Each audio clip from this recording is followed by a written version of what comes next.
پھر جب موسیٰ نے مدت پوری کر دی اور اپنے گھر کے لوگوں کو لے کر چلے تو طور کی طرف سے آگ دکھائی دی۔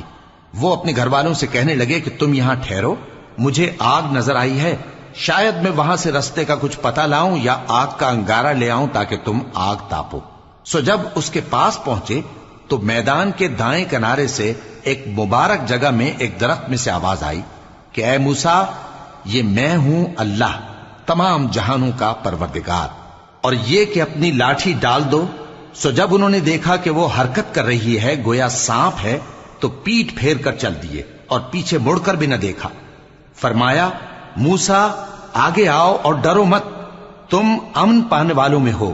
اپنا ہاتھ گریبان میں ڈالو تو بغیر کسی عیب کے سفید روشن ہو کر نکل آئے گا، اور خوف دور کرنے کی غرض سے اپنے بازو کو اپنی طرف یعنی سینے سے ملا لو۔